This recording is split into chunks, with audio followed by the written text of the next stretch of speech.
Assalamualaikum warahmatullahi wabarakatuh. Waalaikumsalam. Waalaikumsalam. Selamat pagi. Malam. Pertemuan ke 10 ya.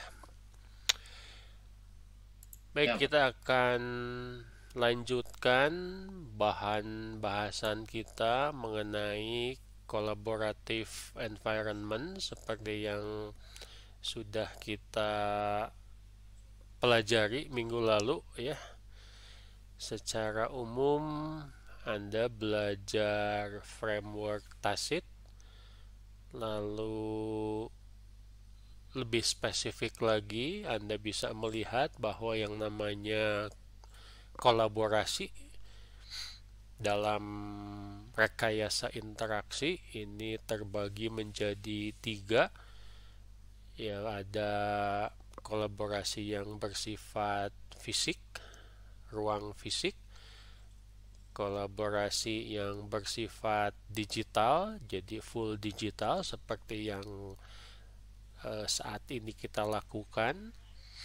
Dan yang ketiga itu adalah kolaborasi yang bersifat blended ya atau campuran.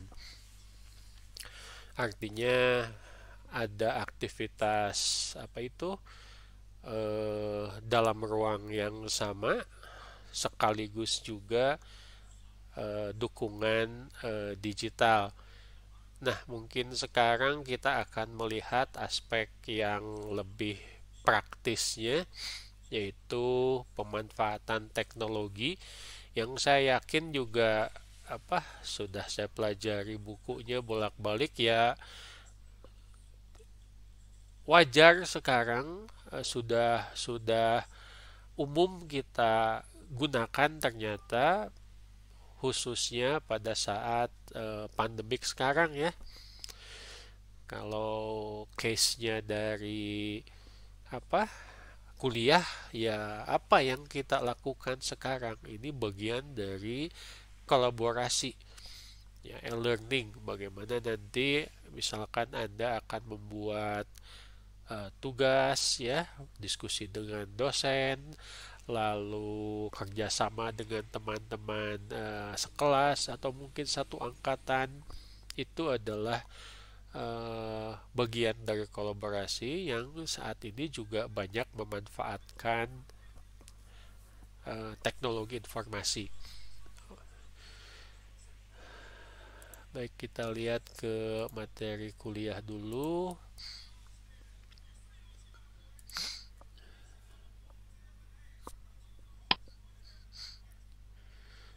Collaborative environment teknologi.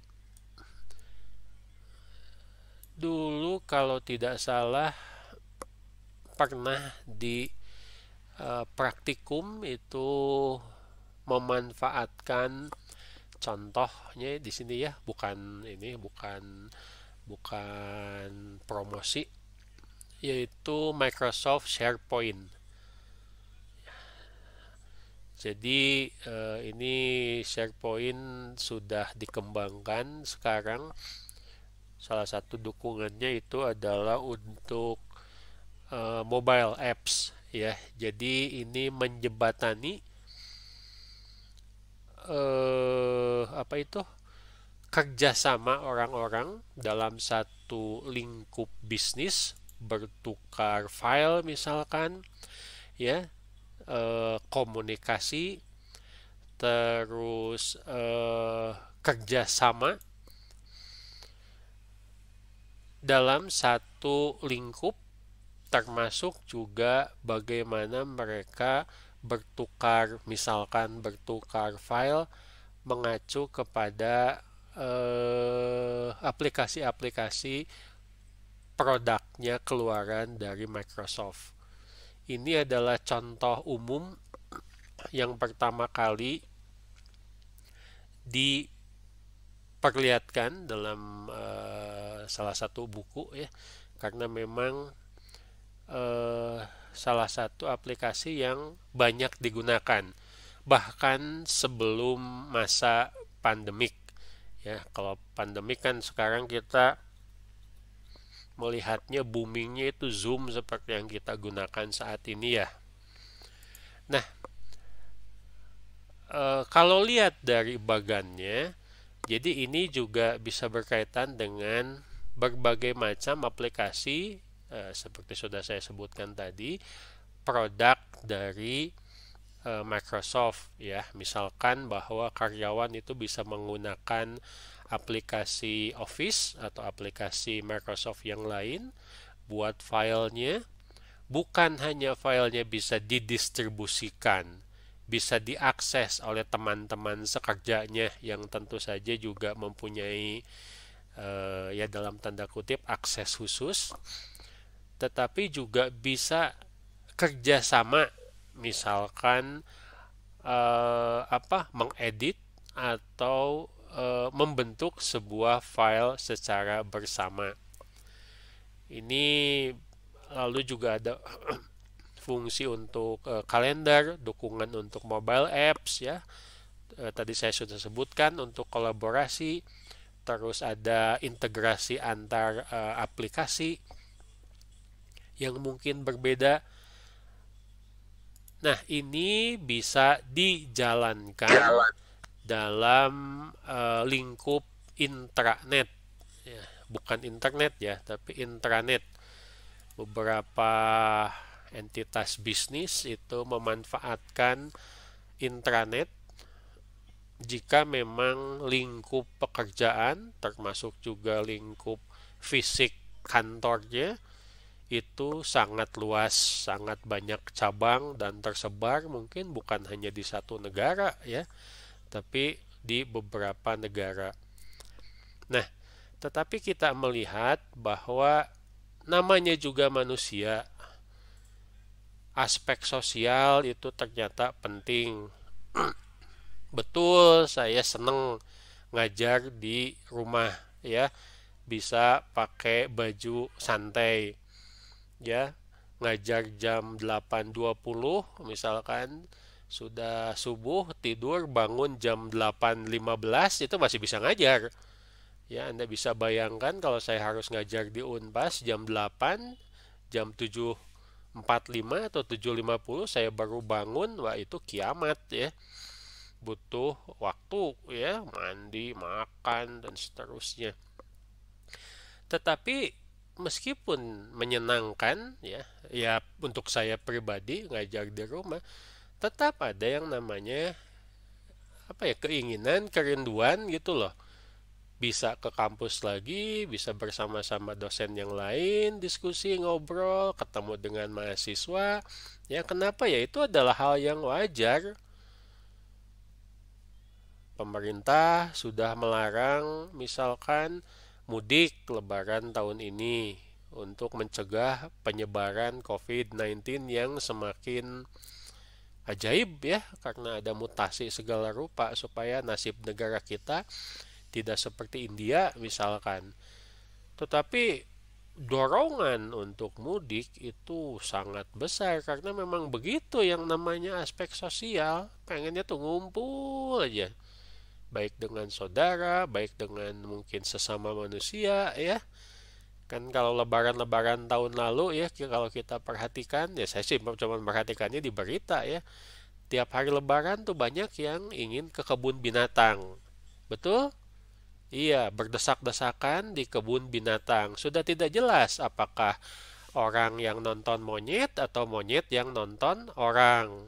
Betul apa betul? Ya, monyetnya sendiri bingung gitu loh. Ini kok biasanya saya jadi tontonan, tapi manusianya malah sibuk sendiri ya dengan berbagai kegiatannya. Kita kok malah dicuekin. Ya begitulah yang namanya aspek sosial.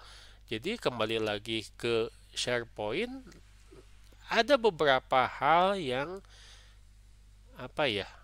mungkin kurang nyaman. Kalau dari aspek usability, mungkin satisfaction-nya yang bisa ditingkatkan. Kenapa?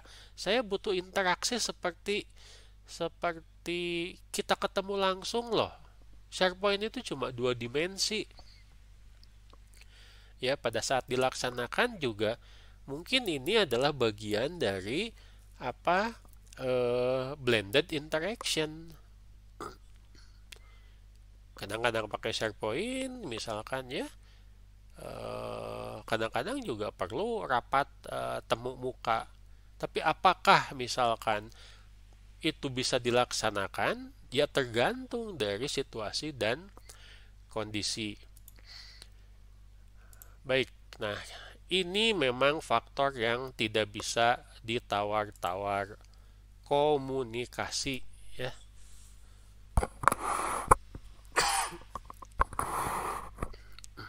Komunikasi sangat penting untuk dapat bekerja sebagai kelompok atau sorry,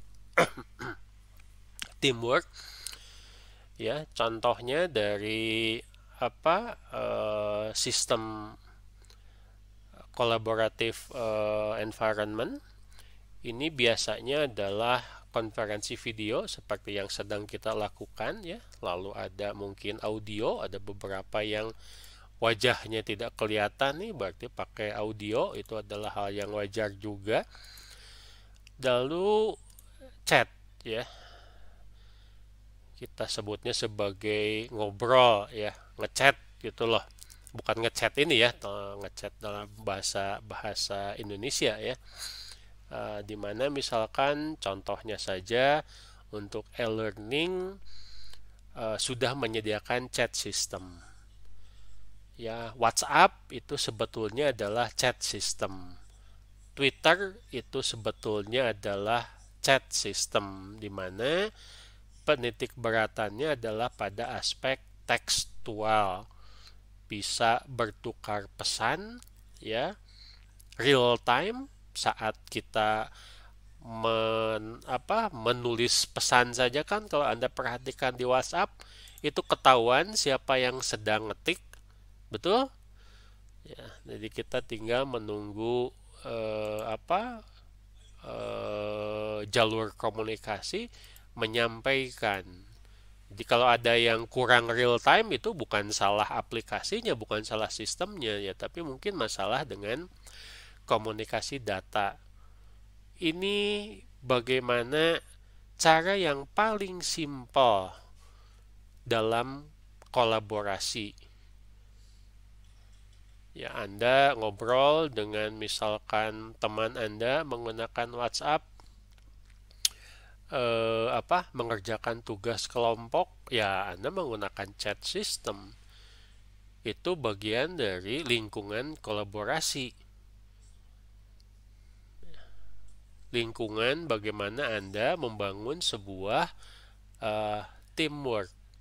Ini basicnya, ini dasarnya. Kalau ini sudah tidak bisa terpenuhi ya oleh sistemnya atau oleh infrastruktur dalam sebuah organisasi, ya tidak bisa kita menyebutkan itu sebagai collaborative environment dengan dukungan teknologi ya. Kadang-kadang juga saya suka mengingatkan kepada mahasiswa betapa beruntungnya kita ya, Anda-Anda yang tidak problem dengan pulsa, dapat bantuan pulsa dari pemerintah, lalu smartphone-nya mendukung, punya laptop, tinggal pakai, lalu bisa menampilkan video dan teks dan seterusnya. Sementara masih banyak juga siswa dan mahasiswa di negara kita yang kesulitan untuk kuliah ya. Mereka punya keinginan yang besar untuk kuliah, tapi ternyata teknologi tidak mendukung ya. Ada yang paling umum itu katanya kan susah dapat sinyal ya, artinya komunikasi sudah terhambat. Beberapa ingin ingin segera tatap muka, tapi karena kondisi seperti ini juga sulit ya.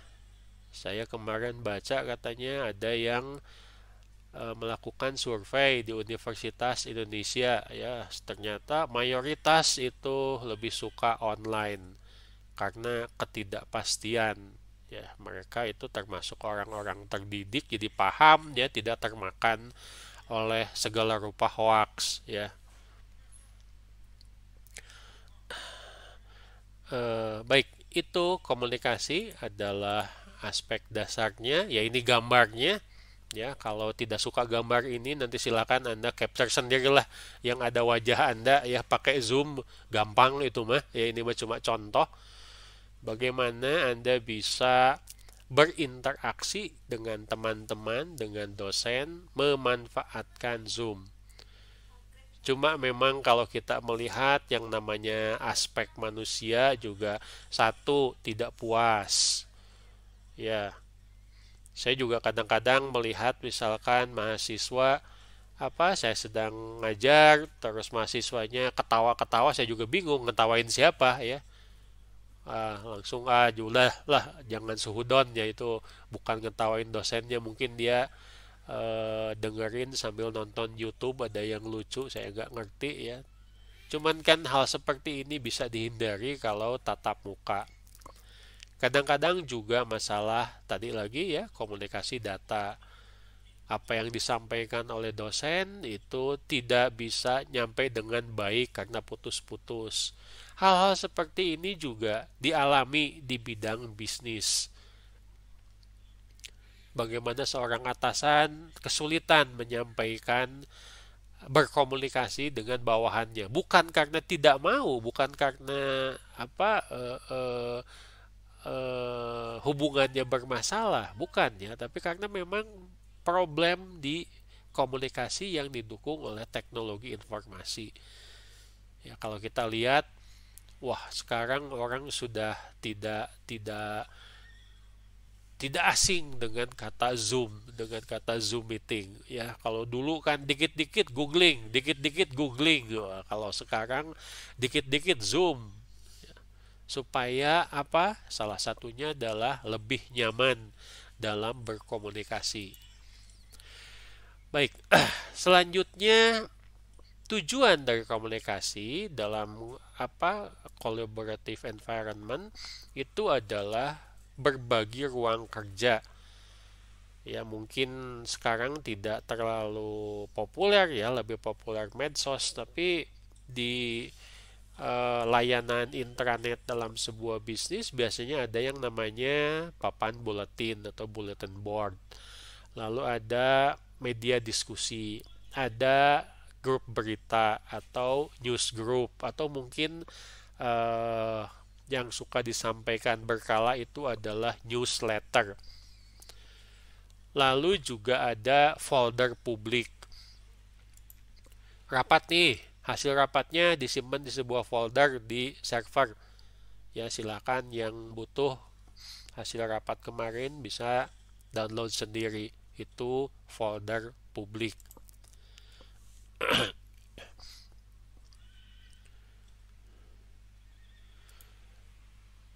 Ini adalah sekumpulan teknologi yang terkait mendukung kerja asinkron ya, bukan sinkron. Asinkron dengan cara mengakses informasi secara bersama. Ya, contohnya yang paling umum adalah share folder ya.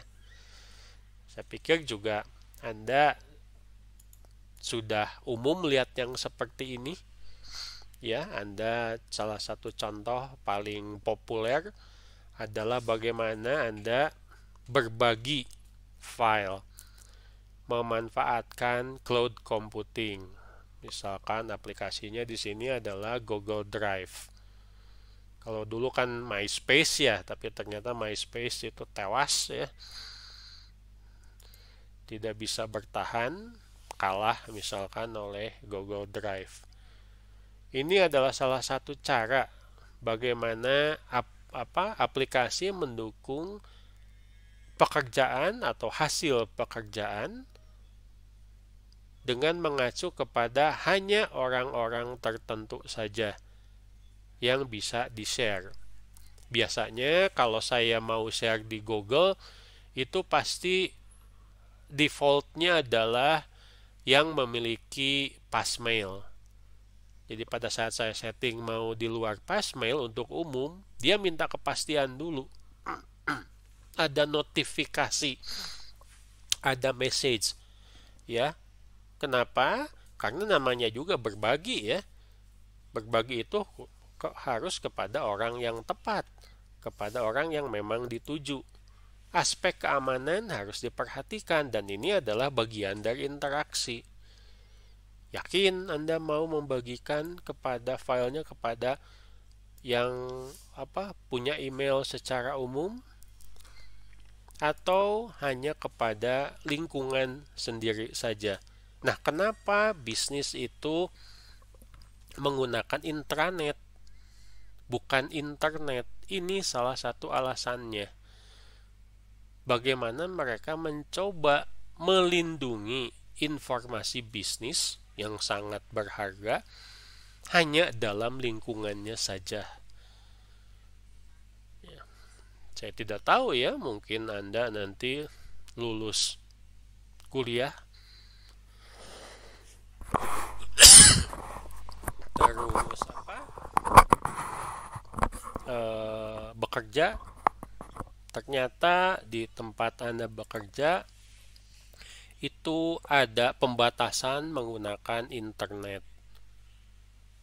Tetapi Anda bebas menggunakan intranet. Jangan jangan menyebutkan itu sebagai pelanggaran hak asasi manusia. Ya, mungkin itu adalah policy dari perusahaan atau organisasi tersebut dalam rangka membatasi akses untuk informasi bisnis hanya untuk lingkungan sendiri, ya.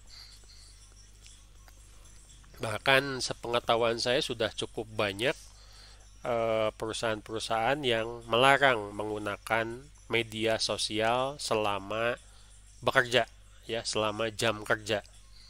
Itu adalah salah satu alasannya. Saya yakin Anda semua pernah menggunakan Google Drive, ya, apalagi sekarang sudah dekat KP, sudah dekat tugas akhir, ya. Jadi dibiasakan budaya backup, ya, itu dilaksanakan bukan hanya ke USB, bukan hanya ke eksternal hard disk, ya, tetapi juga lebih murah itu ke cloud, misalkan menggunakan Google Drive. Jangan sampai penelitian Anda, hasil kerja Anda itu karena berbagai sebab hilang, rusak, dan tidak ada backupnya. Pernah kejadian soalnya, ya, mahasiswa yang sedang TA, ada yang laptopnya rusak, ada yang laptopnya dipaling, ada yang maling, ya, ada yang nyuri. Ternyata isinya ada TA, dia tidak punya backup. Wah, itu lalit itu, ya. Nah, selanjutnya setelah berbagi file, mungkin ini juga untuk yang berbagi ruang fisik itu kurang nyaman, ya. Salah satu aplikasi berbagi yang di ruang fisik itu yang cukup populer adalah papan tulis elektronik, ya, atau bahasa Inggrisnya electronic whiteboard. Bagaimana orang bisa menulis dengan kakas tertentu, ya, stylus mungkin, ya, yang seperti spidol, menggambar dalam sebuah bidang, dan hasil dari tulisannya, diagramnya, ya, itu bisa langsung dibagikan dalam bentuk file digital. Ya, bayangkan saya ada di depan kelas, nulis di whiteboard, ya. Anda mencatat, tapi juga Anda tetap dapat catatan hasil tulisan saya yang bisa terbagi saat itu juga. Itu istilahnya adalah shared surface, ya. Jadi diterjemahkan, mungkin ini kurang tepat, ya, dalam bahasa Indonesianya sebagai berbagi permukaan. Ini adalah bagian dari kolaborasi. Sehingga apa yang dilakukan, apa yang ditulis di papan tulis itu ada dokumentasinya. Itu bisa dibagikan, itu bagian dari interaksi tertulis, itu bagian dari kolaborasi. Ya. Apalagi misalkan dalam sebuah bisnis, apalagi misalkan dalam sebuah penelitian, ya, yang namanya dokumentasi itu memegang peranan penting. Semuanya harus didokumentasikan. Sehingga kalau ada kesalahan, ada kekurangan, bisa ditelusuri di mana nih yang salah. Kalau ada yang benar juga bisa ditelusuri. Kenapa ini bisa benar? Sehingga yang salah bisa dihindari, yang benar bisa diulang.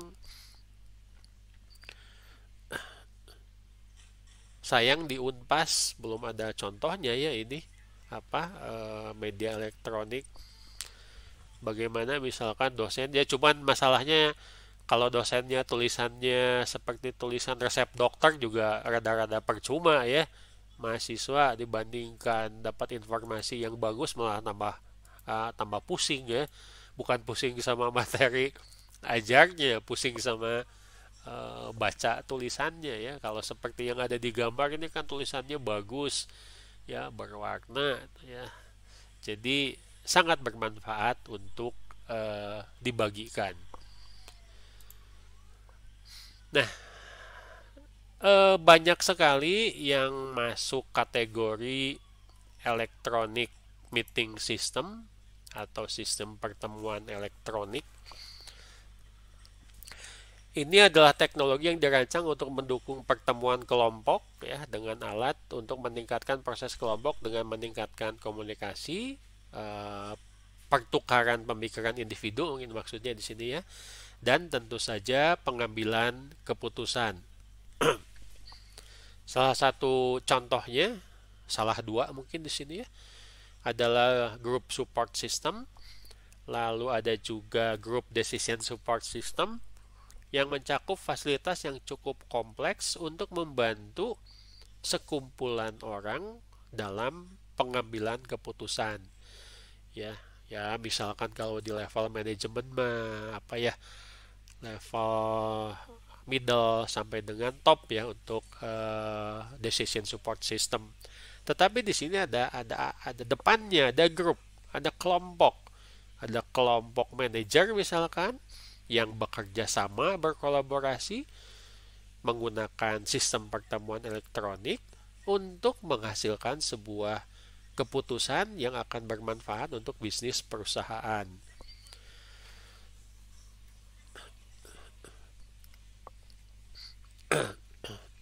Jadi hanya dengan misalkan Zoom saja itu tidak cukup. Hanya dengan papan tulis elektronik atau chat system saja tidak cukup. Kita butuh interaksi yang lebih rapid ya, lebih simultan, lebih nyaman. Ya, yang sedapat mungkin bisa mendekati kolaborasi tatap muka. Jadi yang namanya digital, yang namanya blended itu sedapat mungkin bukan keharusan tapi pilihan setidaknya. Ya, kenapa? Karena begitulah yang namanya manusia. Ya, butuh ketemu. Ya, kita pada saat bicara kita bisa melihat wajah. Kita bisa melihat mata, kita bisa melihat bahasa tubuh. Kita bisa mendengarkan intonasi. Kita bisa mendengarkan tata cara menyampaikan sesuatu yang mungkin misalkan seperti itu rada sulit dalam chat system. Ini katanya menurut beberapa pengamat yang saya baca, kenapa orang suka ribut di Twitter? Twitter itu kan chat system. Betul. Artinya yang disampaikan dalam teks. Jika ada sebuah isu misalkan, terus ada orang yang pro, ternyata juga ada orang yang kontra dan akhirnya ribut, belum tentu katanya yang orang kontra dengan isu tersebut menyampaikannya dengan serius, karena kita tidak bisa melihat itu, tidak bisa melihat cara dia ngomong, ya, mimik muka dan mungkin dia cuma bercanda. Tapi karena disampaikan dalam bentuk tertulis, orang menganggapnya serius. Wah, langsung. Betul? Pernah kejadian seperti itu? Sampai apa dia harus menjelaskan, maksud saya tadi bercanda loh, bukan serius. Kok jadi marah-marah semua? Wah, di satu sisi orang yang bercanda juga tidak tahu tempat kapan harus bercanda, kapan harus serius. Di sisi lain, semuanya oleh yang terlibat dalam diskusi chat system itu dianggap sebagai sesuatu yang serius. Kan jadi bawaannya kalau namanya netizen itu heboh, selalu heboh kan ya? Betul. Ya, ada artis kawin heboh, artis cerai heboh, artis ganti potongan rambut heboh. Pokoknya heboh aja. Karena semuanya itu dianggap sebagai, mungkin ya menurut saya, dianggap sebagai sesuatu yang serius atau dilihat sebagai sesuatu yang serius, padahal mungkin isinya itu main-main karena kita tidak bisa melihat tiga dimensinya. Beda dengan kita bertemu langsung, ya. Belum lagi kalau dalam chat system itu kan kadang-kadang orang menulis sesuatu dengan perasaan itu adalah bisa lepas tanggung jawab, terutama di medsos ya. Saya yakin tidak demikian kalau di lingkungan yang terbatas seperti internet. Tetapi juga kadang-kadang orang tidak nyaman ngetik. Kenapa? Karena banyak yang ingin dia sampaikan dan sulit dia menuliskannya dalam hanya kata-kata. Hal ini harus bisa diantisipasi. Misalkan salah satunya adalah dalam blended space. Ada di sini yang kalau bertemu muka kadang-kadang suka sulit menyampaikan pendapat. Ada yang namanya juga manusia, ya. Lebih nyaman pakai tulisan. Ada yang tidak nyaman pakai tulisan, lebih suka bicara. Ada juga, namanya juga manusia. Ya, tidak bisa kita memaksakan ini harus digital, meskipun sekarang memang keadaannya karena terpaksa, ya. Jadi bagaimana ketiga aspek dalam kolaboratif environment, ya, baik langsung, baik digital, baik blended, itu bisa didukung oleh teknologi. Apalagi bisnis sekarang kan sudah bukan hanya lintas provinsi, ya, bukan hanya lintas negara, tapi juga sudah lintas benua. Baik, ini juga salah satu konsep dalam kolaborasi, ya. Bring your own device. BYOD, BYOD atau apalah di ininya, disingkatnya, ya. Ini juga pernah dulu dicetuskan pada saat kapan ya? Di informatika, ya. Saya masih ingat dulu Pak Iwan tuh yang pertama menyinggung masalah bring your own device, ya, Pak Iwan almarhum. Jadi pada saat akan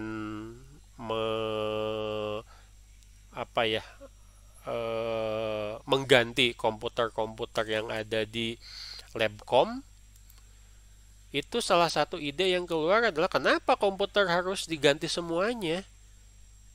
Kenapa kita tidak memberikan kesempatan siswa untuk membawa sendiri alatnya? Karena pasti siswa juga punya laptop, ya. Mau praktikum basis data, rasanya siswa lebih nyaman pakai laptopnya sendiri. Karena dia sudah setting, sudah install, siap pakai, folder untuk nyimpan tugas basis datanya, misalkan ya contohnya basis data. Jadi yang harus difikirkan adalah bagaimana nanti bukan hardware-nya, tapi bagaimana infrastruktur bisa mendukung hardware yang dibawa oleh siswa. Termasuk misalkan berbagi file, karena setiap praktikum itu kan pasti ada latihannya dan filenya pasti dikumpulkan. Jadi Anda bisa bayangkan masuk ke sebuah lab yang komputernya sangat sedikit. Komputernya cuma ada 5 misalkan PC-nya. Tapi muridnya ada 30. Lah yang 25 bagaimana? Nggak kebagian komputer? Tidak. Ternyata mereka boleh bawa tab, bawa smartphone, bawa laptop ya. Kalau bawa PC sendiri repot ya. Ya apalagi ini PC zaman dulu masih pakai tabung layar tabung CRT. Wah, repot bawanya. Bawa CPU-nya saja sudah berat ya. Hal-hal seperti itu adalah sudah umum. Ya, mungkin juga orang sudah nyimpan datanya itu di drive cloud atau mungkin cuma bawa USB doang. Nah, bagaimana ini bisa ditanggulangi? Bagaimana jika di lingkungan bisnis sama? Bukan hal yang aneh sekarang ada kantor itu tidak punya komputer, tapi dia sudah menyediakan WiFi. Dia sudah menyediakan cloud storage misalkan. Dia sudah menyediakan internet printer misalkan, atau scan dan seterusnya. Kenapa? Karena para pegawainya sudah bawa laptop sendiri. Banyak, tetapi juga ada konsekuensinya. Bagaimana dengan keamanan? Ya. Dari sisi kenyamanan, saya yakin ini lebih nyaman. Anda lebih suka bawa laptop sendiri kan kalau praktikum? Kenapa? Sudah nyaman, Pak. Nggak pusing-pusing nyari. Ya, kadang-kadang kalau saya pakai komputer yang di kampus, ternyata pada saat digunakan ngehang. Pada saat digunakan ternyata ada masalah dengan instalasinya. Ya, apalagi kalau mau tes. Waduh, stres itu. Kan bukan salah mahasiswa ya. Kalau ternyata aplikasinya bermasalah. Beda kalau misalkan dia bawa yang sudah dia install sendiri, lebih nyaman. Baik. Rapat dosen misalkan di informatika. Ya, ruang rapat itu kosong. Pada saat rapat, semua dosen bawa laptop. Masing-masing bisa bertukar file, masing-masing bisa menampilkan idenya dalam misalkan PowerPoint presentasi. Nah, bagaimana infrastruktur itu bisa mengantisipasi supaya konsep ini juga bisa mendukung kenyamanan. Ini salah satu yang bisa meningkatkan kreativitas, ya, bisa meningkatkan aspek kerjasama, pekerjaan, ya kenyamanan dalam melaksanakan kolaborasi. Oke, saya pikir konsep ini sudah umum lah sekarang ya. Ya ini ada gambarnya saja hal-hal yang mungkin sudah wajar. Tuh, device that school desperately need. Waduh. Nah tuh kalau diterjemahkannya sudah kepepet banget, harus dimiliki hal yang umum bisa mendukung. Seperti yang sudah dikatakan yang lalu-lalu di kuliah saya, mahasiswa itu datang ke kampus biasanya sudah minimal bawa 2 prosesor. Satu di laptop, satu di smartphone. Bagaimana kampus bisa mendukung ya pemanfaatan untuk perkuliahan? Minimal ada wifi, minimal ada colokan listrik, Itu aspek minimal, ya. Yang lain ya mungkin harus ada cloud storage. Jadi kalau butuh buku, e-book ya sudah disediakan. Butuh apa itu modul untuk kuliah sudah disediakan dan bisa diakses oleh berbagai macam alat teknologi, berbagai macam operating system misalkan, ya. Termasuk juga tetap memikirkan aspek berbagi, aspek security, ya, dan aspek interaksi, ya. Ya kalau saya lihat sih apa eh tasnya ya ranselnya besok-besok mungkin Anda sudah ada yang pergi ke kampus pakai ransel khusus, ya. Ada beberapa tuh yang saya lihat sudah mulai diperjualbelikan. Salah satu ransel khususnya itu adalah ransel yang memiliki apa itu eh power pack. Ya, jadi Anda tinggal masukkan smartphone Anda ke dalam ransel, nanti langsung di-charge otomatis. Karena ternyata salah satu fasilitas dari ranselnya itu ada penyedia listrik. Lalu ada beberapa, kalau tidak salah, ransel yang punya hardware untuk memperkuat sinyal WiFi. Ya, ya banyaklah sekarang teknologi tinggi ya. Itu maksudnya adalah mendukung infrastruktur yang mendukung kemudahan baik dari sisi pribadi, baik misalkan mahasiswa ataupun para pekerja maupun dari sisi institusinya. Ya, bring your own device. Nah, ini juga dari sisi ini rada-rada ini ya, rada-rada keluar sedikit. Dari sisi manajemennya juga harus bisa diatur. Ya. Kenapa? Karena saya melihat ini sangat banyak keuntungannya untuk kedua belah pihak. Dari mahasiswa bisa lebih nyaman, lebih kenal, lebih bisa diandalkan, misalkan menggunakan alat-alat teknologi komputer sendiri. Untuk institusi ini bisa lebih murah, hanya menyediakan infrastruktur untuk komunikasi data saja dan listrik misalnya dan yang lain-lain tanpa harus banyak-banyak menyediakan hardware. Oke, itu bring your own device. Nah, aspek yang mungkin paling canggih ya yang terakhir dari kuliah kita hari ini adalah collaborative virtual environment. Dari kata-katanya saya yakin Anda sudah bisa menebak bahwa kolaborasi ini sangat didukung oleh VR, ya, virtual reality, di mana lingkungan virtual kolaboratif atau disingkatnya apa CVE digunakan untuk kolaborasi dan interaksi dari banyak peserta yang mungkin tersebar dalam jarak yang jauh. Ya ini masih biasa ya. Tetapi yang lebih ya canggihnya ini adalah bisa digunakan untuk simulasi terdistribusi, ya, mungkin juga game 3 dimensi multiplayer, termasuk perangkat lunak rekayasa kolaboratif. Tujuannya adalah membentuk lingkungan virtual bersama.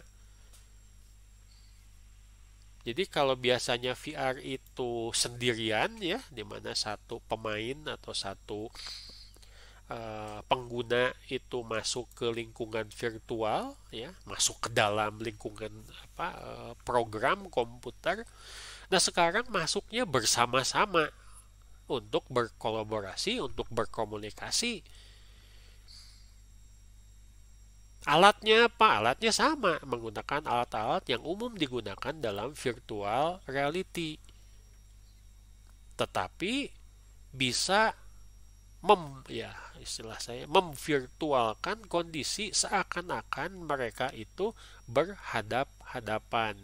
Ada beberapa contoh yang nanti mungkin Anda bisa kunjungi setelah kuliah ini, tetapi kita akan melihat contoh-contoh yang umum digunakan, bukan cuma game ya. Yang pertama adalah ruang rapat virtual. Jadi, ruang rapat virtual seakan-akan hadir, karyawan itu bikin avatar masing-masing ya, lalu hadir dalam ruang virtual, mendiskusikan pekerjaan, mengerjakan proyek, dan menangani tugas-tugas kompleks. Lalu ada yang namanya lingkungan bangunan virtual. Seakan-akan dia bekerja dalam sebuah bangunan virtual untuk mengerjakan sesuatu. Sebentar, ini yang hadir di kuliah ini ada penggemar anime, suka nonton anime yang ada unsur-unsur science fiction atau mecha. Pernah lihat misalkan apa ya, anime Evangelion?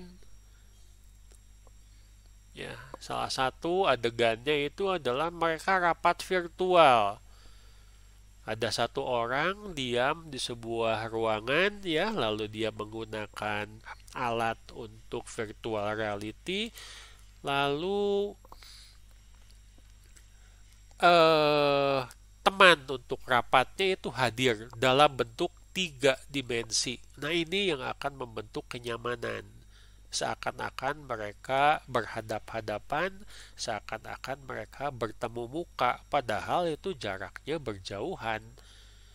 Ya, mereka bukan hanya rapat virtual, ya, tetapi juga masuk ke dalam lingkungan bangunan virtual. Seakan-akan ada meja, ada kursi, ya, ada alat-alat untuk rapat seperti rapat pada umumnya tatap muka. Ini juga bisa digunakan untuk ruang pelatihan, ya. Kenapa ruang pelatihan? Karena jadi mungkin semacam simulasi, ya, tetapi dalam bentuk virtual. Salah satu alasannya adalah bahaya. Kalau dilakukan tidak secara virtual, itu akan membahayakan diri sendiri atau orang lain.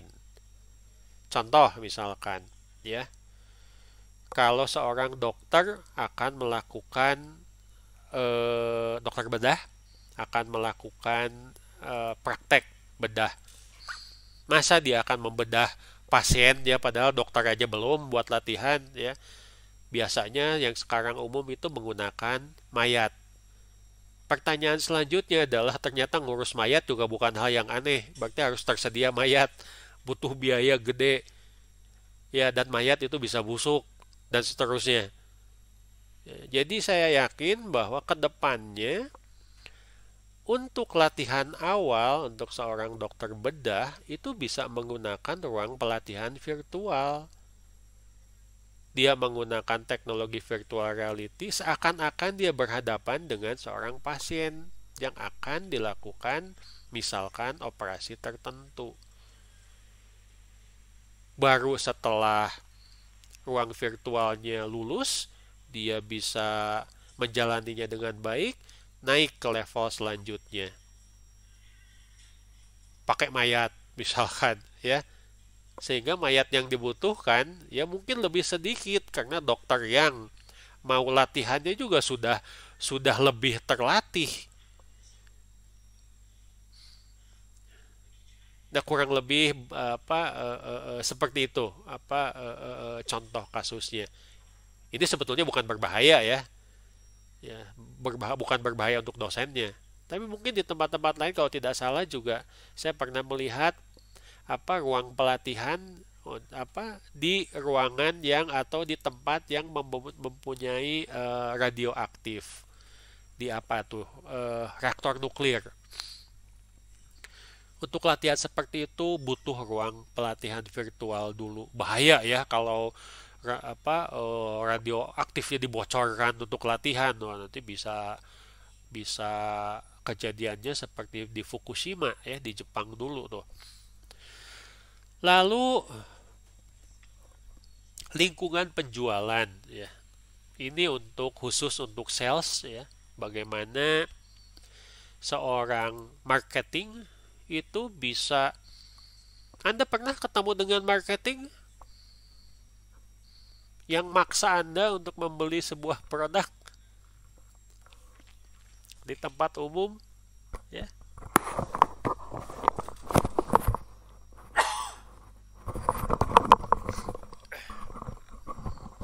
Ya, itu adalah hal yang wajar ya.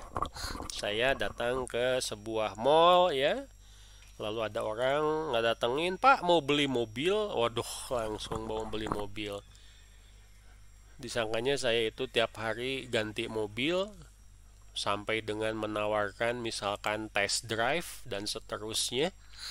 Ya ini bisa dilakukan dalam bentuk virtual dulu ya. Misalkan untuk beli mobilnya itu butuh waktu untuk pengiriman. Jadi orang mesti apa istilahnya ya, harus bayar uang muka dulu atau inden. Nah, bagaimana dia bisa merasakan naik mobil tersebut pakai virtual reality? Kenapa? Mobilnya belum ada, belum nyampe. Ya, karena yang dibeli itu mobil yang amat sangat mahal, ya. Produksinya terbatas, misalkan harus dikirimkan dulu dari Eropa atau dari Cina. Bagaimana kita bisa ininya?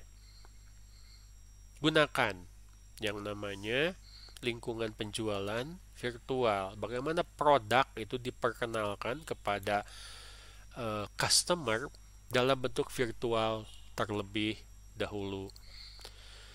Dan yang terakhir ini ya, Anda bisa bayangkan kalau media sosial masa depan itu bukan cuma chatting, tapi kita bisa seakan-akan bertemu muka. Bukan dua dimensi seperti yang saat ini kita lakukan, tapi dalam tiga dimensi. Bukan cuma avatar, ya, tapi seperti yang kita lihat di film Star Trek atau Star Wars. Itu sudah dalam bentuk tiga dimensi.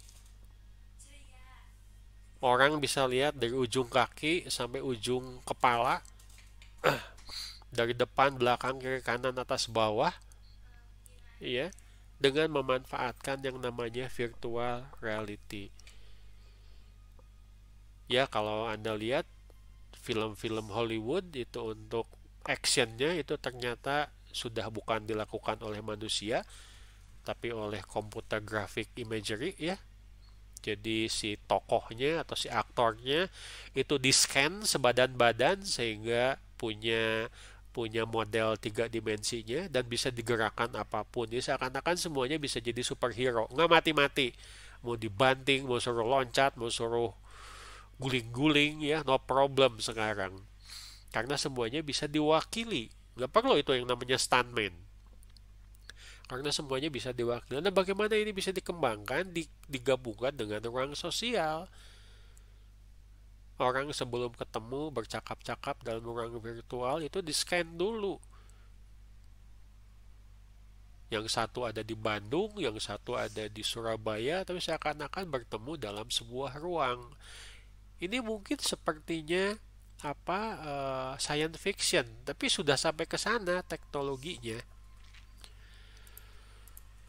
Ini salah satu contohnya Meetin VR ya. Anda bisa lihat di www.meetinvr.com. Ini ada, nanti bisa dilihat di blog ya. Dari halaman pertama saja sudah penuh dengan demonstrasi. Jadi bagaimana Anda seakan-akan dalam rapat itu Anda ya kayak main game lah. Cuma di sini bahwa playernya main game multiplayer. Tapi tujuannya di sini bukan main game, tapi rapat. Masing-masing diwakili oleh avatarnya, ya, menggunakan virtual reality. Dia duduk di rumahnya, di tempat yang berbeda, tapi dalam ruang mayanya itu dia ada di ruang rapat. Ini contohnya, Anda bisa lihat di gambar ya. Yang tampil hadir di ruangan itu adalah avatar, pakai baju rapi, pakai jas dan dasi, nggak tahu di rumahnya ya, mungkin cuma pakai piyama doang. lalu masing-masing punya identifikasi dan seakan-akan bertemu dalam sebuah ruangan virtual.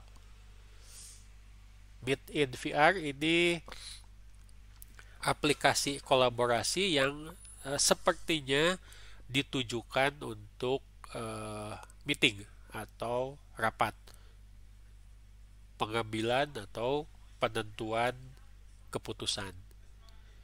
Kalau kita lihat sisi fisiknya ya seperti kita pakai game ya, game 3 dimensi. Silahkan nanti Anda bisa sudah kuliah ini bisa lihat, cukup menarik menurut saya. Jadi para atasan yang menuntut bawahannya bisa ketemu muka, wah sekarang punya aplikasi yang mendukung ya. Baik, contoh yang lain satu lagi mungkin ini adalah spasial IO. Ini ada sedikit perbedaan dengan Meeting VR ya. Kalau saya lihat yang namanya spatial ini adalah blended. Maksudnya blended ini tetap di ruang digital, tapi blendednya itu adalah antara virtual reality dengan augmented reality. Anda perhatikan yang sebelah kiri ini adalah orang-orang yang hadir dalam rapat itu dalam bentuk virtual. Sementara yang di sebelah kanan itu orang-orang yang hadir di ruang yang nyata tetapi memanfaatkan augmented reality untuk melihat gambar ini.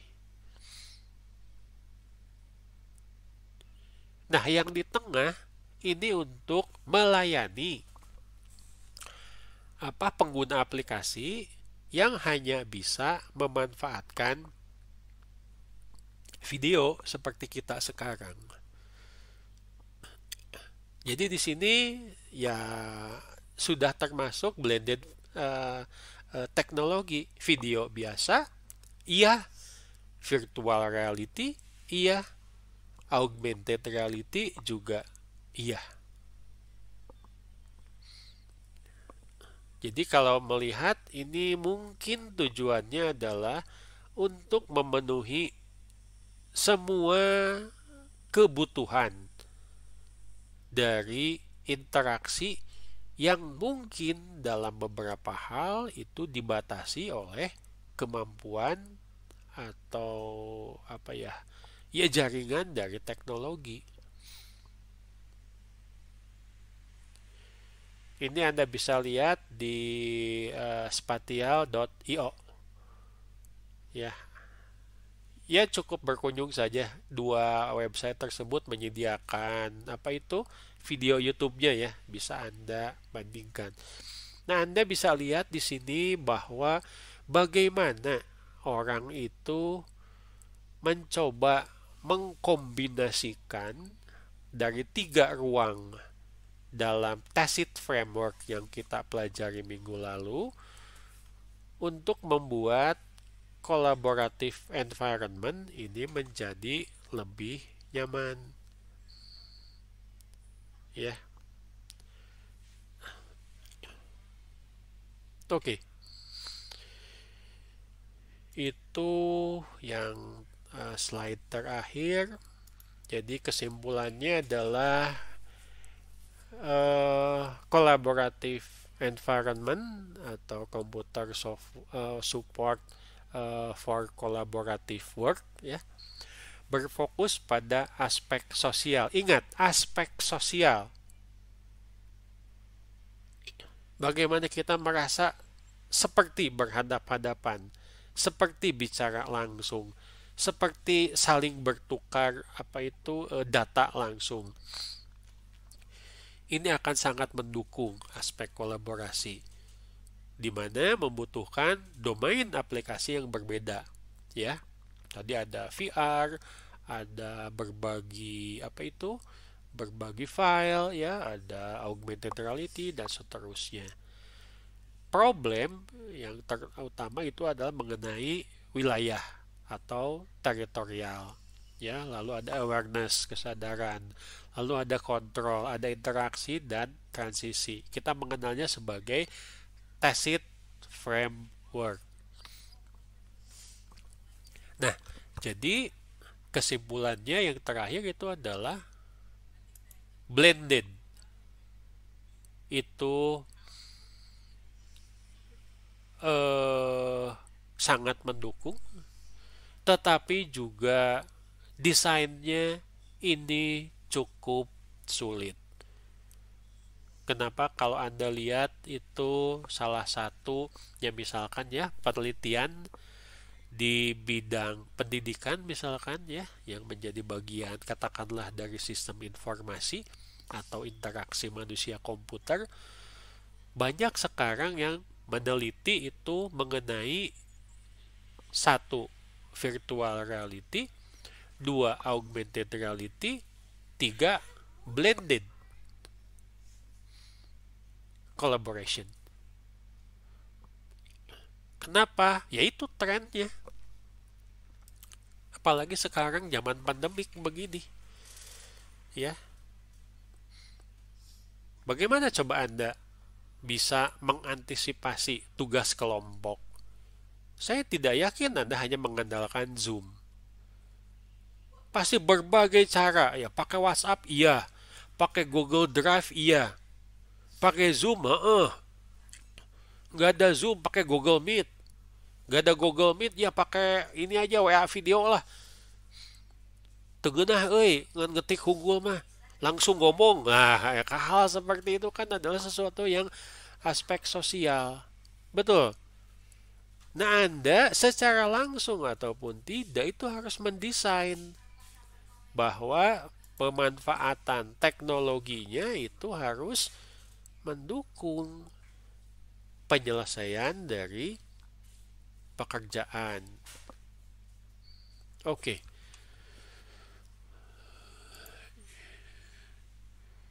itu kuliah kita hari ini.